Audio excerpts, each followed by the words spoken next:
ओम नमः शिवाय। मेरे शिव चैनल पर आप सबका स्वागत है। सबसे पहले तो आप सभी शिव भक्तों के चरणों में मेरा प्रणाम। आप सभी शिव भक्तों को दीपावली की दीपोत्सव की हार्दिक शुभकामनाएं। बात करते हैं दीपावली पर विशेष शिव पूजन के बारे में। पिछले भाग में आपने देखा धनतेरस पर कुछ विशेष चीजें हमने शिव पूजा में की। वैसे ही सौभाग्य प्रदायक, धन प्रदायक विशेष शिव पूजा इस दीपावली पर हम सब शिव भक्तों को करनी चाहिए।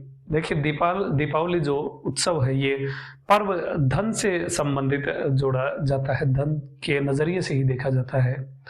किंतु वास्तव में धनवान कौन है? वास्तव में धनवान वही है जिसका मन उनके चरणों में लगता है जो कुबेर और लक्ष्मी को भी धन प्रदान करते हैं, यानी भगवान शिव। जिसका भी मन भगवान के चरणों में, भगवान शिव के चरणों में लगता है, उसकी श्रद्धा भगवान शिव में होती है, शिवलिंग में होती है, वही वास्तव में धनवान होता है, इस लोक में भी और परलोक में भी। तो सबसे पहले बात करते हैं अभिषेक के बारे में। अभिषेक आपको गाय के दूध से करना है। उस गाय के दूध में आपको थोड़ा सा केसर मिला लेना है और उस केसर मिश्रित गाय के दूध से भगवान का आपको अभिषेक करना है। साथ ही गन्ने के रस से भगवान का अभिषेक करना है। नमः शिवाय या फिर जो भी आपको स्तोत्र मंत्र आता हो उसको बोलते हुए आप शिवलिंग का अभिषेक करें। इसके साथ ही आपको विशेष पंचामृत से भगवान का अभिषेक करना है। अब पंचामृत मैं यहीं रोक देता हूँ। यहाँ पर आप सभी शिव भक्त, मोस्टली शिव भक्त जो पर्सनली ये चीज मुझसे पूछ चुके हैं, उनको छोड़ करके पंचामृत को दूध, दही, घी, शहद के साथ देखा जाता है, किंतु उस पंचामृत से नहीं, हमको धन प्रदान करने वाले पंचामृत से अभिषेक करना है। इस विशेष पंचामृत के जो द्रव्य, 5 द्रव्य हैं, वो इस प्रकार है। सबसे पहला है केला और दूसरा है आपको ड्राई फ्रूट्स, 2-3 बादाम या फिर 1-2 काजू, ये मिक्स करके आपको ग्राइंड कर लेने हैं। साथ ही केला भी ग्राइंड करना है। और तीसरा द्रव्य है गन्ना जो होता है उसको आपको छील करके और जो बिल्कुल अंदर का भाग होता है उसको छोटे छोटे टुकड़ों में काट लेना है। अब केला, ड्राई फ्रूट और गन्ने के छोटे छोटे टुकड़े छिले हुए, इन सब को आपको मिक्सी में ग्राइंड कर लेना है एक साथ। गन्ना पूरी तरह से नहीं पिस पाएगा, तो इसलिए जितना भी रह जाए कोई दिक्कत नहीं है, उसी से आपको अभिषेक करना है। ये 3 द्रव्य ये हो गए। इसके साथ आपको घी ऐड कर लेना है और गुड़ वाली जो शक्कर होती है वो। ये 5 द्रव्य आपके मिल करके पंचामृत होंगे। पूरा पेस्ट आपको एक साथ तैयार कर लेना है। इससे आपको भगवान का अभिषेक करना है। ओम सौभाग्य प्रदायकाय नमः या फिर नमः शिवाय, जो भी मंत्र आप जानते हो उससे भगवान का अभिषेक करें, या फिर दारिद्र्य दहन स्तोत्र का पाठ करते हुए भी आप इस द्रव्य से, इस विशेष पंचामृत से आप शिवलिंग का अभिषेक करें। जब आप इसे पूरा शिवलिंग को अभिषेक करेंगे तो पूरा लिंगम कवर हो जाएगा इस द्रव्य से, इस पंचामृत से। तब उसी समय आपको स्नान वगैरह भगवान को कुछ नहीं कराना है।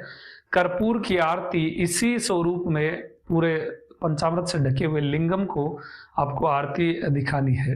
कर्पूर की आरती करके पुनः फिर आप भगवान को स्नान कराएं। ये द्रव्य शिवलिंग के ऊपर से हटा। ये विशेष जो पंचामृत बताया, ये दक्षिण भारत की शैली के अनुसार है और बहुत ही इफेक्टिव कुछ चीजें होती हैं जो धीरे धीरे इस चैनल पर आप सभी शिव भक्तों के समक्ष रिवील होंगी, उजागर होंगी, तो आप भी उस पूजा पद्धति से शिवलिंग की पूजा कर पाएंगे। और ये we are just getting started, अभी बस शुरुआत हो रही है।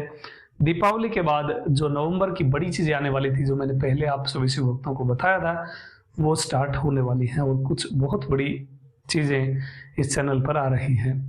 तो इस पंचामृत से आपको भगवान का अभिषेक करना है। उसके बाद शुद्ध जल से आप भगवान को स्नान कराएं और पूरे पंचामृत को अच्छी तरह से शिवलिंग से हटा दें।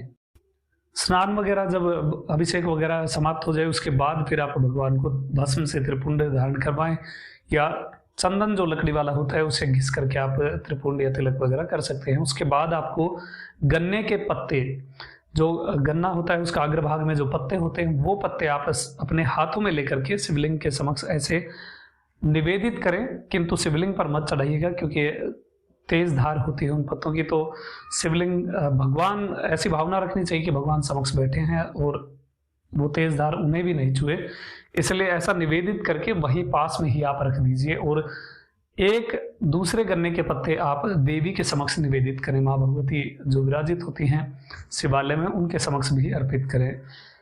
पूरे परिवार के जितने भी शिव परिवार के मेंबर हैं सबके समक्ष एक एक दीपक प्रज्वलित करना है। ये दीप जब प्रज्वलित हो जाए इसके बाद आपको अलग से 11, 21, 51 या 108 जितने आप करना चाहें, या फिर केवल 5 दीपक जितने भी आप करना चाहें उतने दीपक आप शिवालय में भगवान के लिए समर्पित करें। और उन दीपकों को वहीं छोड़ देना है, वो भगवान के प्रति ही आपको छोड़ देने हैं, ताकि कोई और शिव भक्त यदि इमरजेंसी में दीपक वगैरह कुछ घर पे भूल जाता है तो ऐसी चीजें वहां उपलब्ध होनी चाहिए। इस भावना से आप उन दीपकों को वही छोड़ दीजिए।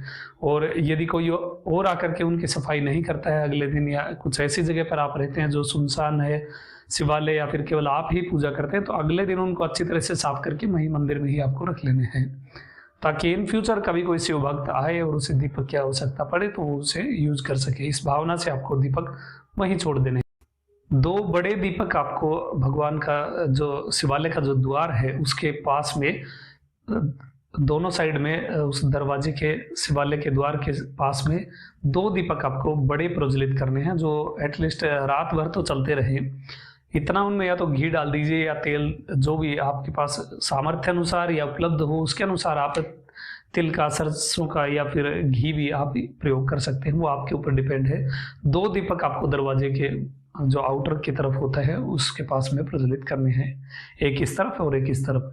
इसके साथ ही आपको 5 दीपक या फिर केवल 1 दीपक जो बिल्व वृक्ष है उसके नीचे प्रज्वलित करना है। यदि मंदिर में बिल्व वृक्ष नहीं कहीं और है तो पूजा करने से पहले आप बिल्व वृक्ष के नीचे दीप प्रज्वलित करके आ सकते हैं, या फिर मंदिर में आप को उपलब्ध हो रहा है बिल्व वृक्ष तो फिर पूजा करने के बाद बाहर आप एक बिल्व वृक्ष के नीचे दीपक प्रज्वलित कर सकते हैं। अब बात करते हैं क्या आपको पाठ करना चाहिए, क्या स्तोत्र करना चाहिए। तो सोणाद्रि नाथाष्टकम एक बहुत दिव्य स्तोत्र है, वो मैं आप सभी शिव भक्तों के लिए इस वीडियो के डिस्क्रिप्शन में आपको लिंक मिल जाएगा PDF का, जाकर के डाउनलोड कर सकते हैं। उसका पाठ आपको करना है 1, 3, 5, 11 जितने आप करना चाहें उतने कर सकते हैं। ये दिव्य स्तोत्र अरुणाचल शिव को समर्पित है और इसकी अलग ही महिमा है। और जैसा कि मैंने कहा कि अभी बस शुरुआत हो रही है, तो इस दीपावली के बात करते हैं नैवेद्य के बारे में। नैवेद्य में आपको भगवान के लिए केसर मिश्रित खीर बनानी है। खीर बनते समय 1-2 पत्ती या 2-3 पत्ती आप केसर की उसमें डाल लीजिए, ये केसर मिश्रित खीर हो जाएगी और इसे आप भगवान के लिए नैवेद्य के रूप में समर्पित करें। इसके बाद आप भगवान की आरती करें, दंडवत प्रणाम करें, भगवान की प्रदक्षिणा करें और अंत में भगवान के सभी भक्तों की जय करें, भगवान के सभी भक्तों को प्रणाम करें, सभी गणों को प्रणाम करें और उसके बाद आप शिवालय से बाहर आकर के पुनः जो मंदिर का शिखर है उसे देख करके प्रणाम करें। तो ये थी जानकारी दीपावली पर विशेष शिव पूजा के बारे में, और आगे जो चीजें आने वाली हैं वो तो इससे भी बहुत बड़ी हैं। अभी तक के लिए इतना ही। आपका दिन शुभ हो, महादेव कृपा करें। अरुणाचल शिव। ओम नमः शिवाय।